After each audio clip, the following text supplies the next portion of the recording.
He was the genius behind America's greatest pop band, the mastermind of melodies that defined a generation. But behind the sun-kissed sound of the Beach Boys was a mind unraveling. This is the dark side of Brian Wilson, a story of brilliance, breakdown, and manipulation.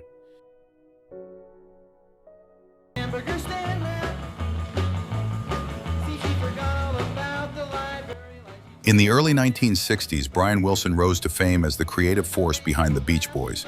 While his brothers and friends performed on stage, Brian stayed in the studio, composing complex harmonies that reshaped pop music. By the age of 22, he had written and produced more hits than almost anyone in the industry. But while the world danced to Good Vibrations, few knew that Brian's own mind was anything but good. As the fame grew, so did the pressure. Brian began experiencing auditory hallucinations, voices in his head, paranoia, and extreme anxiety.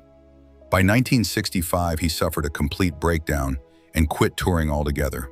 Behind closed doors, he spent days in bed, consumed by depression, self-doubt, and heavy drug use.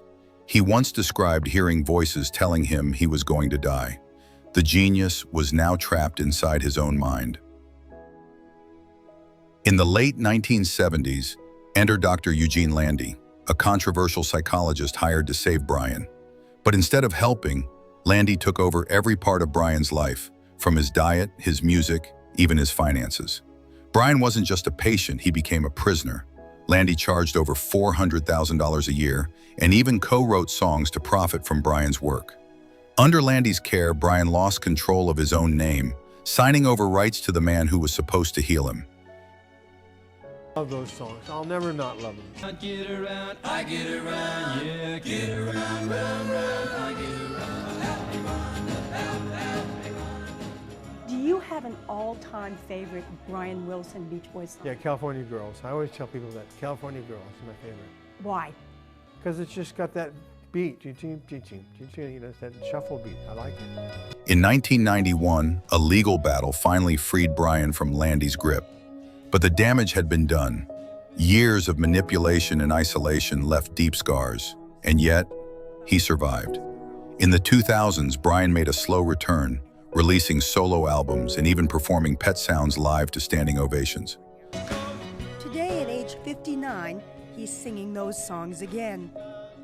Began Labor Day weekend 1961, when Wilson's parents went out of town and he and his brothers decided to rent some musical instruments. You took the money your parents had left you to eat. Right, and we starved, but we had a good... Brian Wilson's story is a haunting reminder that genius often comes at a cost. He gave the world music that made us feel alive, while he silently fought a battle to stay alive himself. Today, he's celebrated as a legend. But the echoes of his pain still hum beneath the harmonies. Because sometimes, the brightest light casts the darkest shadow.